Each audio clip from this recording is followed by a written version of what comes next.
اگر کوئی شخص 4 رکعت والی نماز پڑھ رہا ہے تو بیچ کا جو قاعدہ ہوتا ہے یہ واجب ہوتا ہے۔ حضور صلی اللہ علیہ وسلم نے فرمایا اگر 2 رکعت پہ کوئی شخص بیٹھے نہیں کھڑا ہو جائے تو اگر سیدھا کھڑا ہونے سے پہلے یاد آ جائے تو اسے بیٹھ جانا چاہیے قاعدے میں، اور اگر پورا سیدھا کھڑا ہو گیا تو دوسری رکعت کے قاعدے میں نہ بیٹھ کر تیسری رکعت کے لیے سیدھا کھڑا ہو گیا تو اب اسے نہیں بیٹھنا چاہیے، یاد بھی آ جائے تو نہیں بیٹھنا چاہیے۔ فرمایا پھر بعد میں تیسری رکعت کے بعد چوتھی رکعت کا جب قاعدہ کرے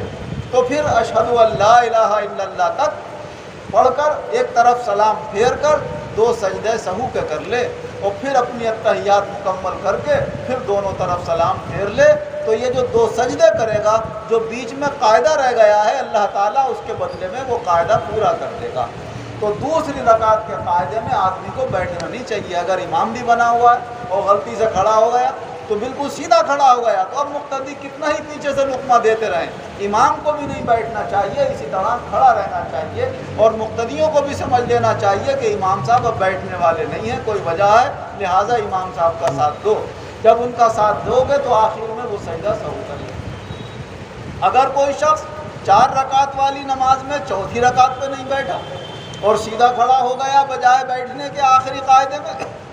اب اسے یاد آیا تو اگر سیدھا کھڑا بھی ہو گیا ہے اور یاد آ جائے تو اسے بیٹھ جانا چاہیے، کیونکہ قیام بھی فرض ہے اور آخری قاعدہ بھی فرض ہے، اور بیچ میں کا جو قاعدہ ہے وہ واجب ہے، اور واجب سے فرض کا مرتبہ اونچا ہوتا ہے، اس لیے تیسری رکعت میں کھڑے ہوئے تھے، فرض میں پہنچ گئے تھے تو یوں نہیں بیٹھ رہے تھے قاعدے میں، کیونکہ قاعدہ واجب تھا دوسری رکعت، مگر چوتھی رکعت کا فرض ہے اور قیام بھی فرض، دونوں برابر ہیں، اور حق ہے یہاں پر بیٹھنے کا تو حقدار کو حق دیا جائے گا، لہٰذا کھڑے ہو کر بھی یاد آ جائے سیدھے تو چوتھی رکعت کے قاعدے میں بیٹھ جانا چاہیے۔ کھڑے ہو کر یاد نہیں آیا، رکوع میں یاد آ جائے تو رکوع میں بھی بیٹھ جانا چاہیے، رکوع سے سیدھے کھڑے ہو گئے اور یاد آ جائے جب بھی بیٹھ جانا چاہیے۔ اگر اس کے بعد سجدہ کر لیا تو اب سجدے میں پھر بیٹھنے سے کوئی فائدہ نہیں ہوگا۔ چوتھی رکعت کا قاعدے کا وقت نکل گیا، اور جب فرض کا وقت نکل جاتا ہے تو پھر سجدہ سہو سے بھی نماز نہیں ہوتی ہے۔ البتہ اتنا کر سکتا ہے کہ اگر اکیلے نماز پڑھ رہا ہے تو اپنی ان ساری نماز کو نفل بنا لے گا، اور اب یہاں سے یہ نیت کر لے کہ میں اپنی اس نماز کو نفل بنا رہا ہوں، اور پھر 5ویں رکعت کے لیے بھی کھڑا ہو جائے، 6ٹھی رکعت میں بیٹھنے کے بعد پھر سجدہ سہو کر لے سلام پھیر کر اور اپنی نماز مکمل کر لے، تو پھر 6 رکعت نماز نفل ہو جائے گی، تو بیچ کے 2 قاعدے درمیانی قاعدے ہو جائیں گے اور آخری قاعدہ جو ہے وہ آخری قاعدہ ہو جائے گا، اور بیچ کے قاعدے پھر نفلوں کے اندر وہ واجب کی حیثیت کے ہو جائیں گے، ان کے چھوٹنے سے کوئی فرق نہیں پڑے گا۔ تو یہ طریقے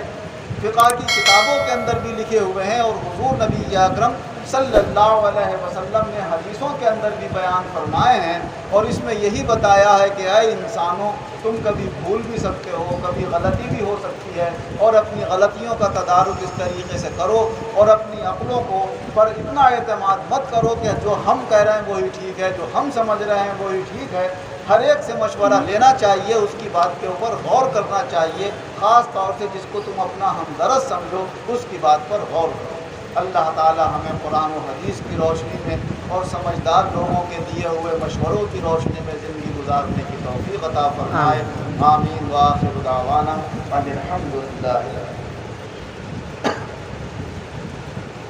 للہ رب العالمین والعاقبۃ للمتقین والصلاة والسلام علی خیر خلقہ محمد وآلہ واصحابہ اجمعین۔ اے اللہ ہمارے گناہوں کو معاف کر، آئندہ گناہوں سے بچنے کی توفیق عطا فرما، جو بیمار ہیں انہیں شفا عطا فرما، جو قرضدار ہیں انہیں قرضوں سے نجات عطا فرما، جو بے روزگار ہیں انہیں اچھے روزگار عطا فرما، جو برسر روزگار ہیں ان کے روزگاروں میں خیر و برکت و ترقیاں عطا فرما، ہمارے ایمانوں میں قوت پیدا فرما، ہمارے خیر کی توفیق عطا فرما، دنیا اور آخرت دونوں جہان میں اچھے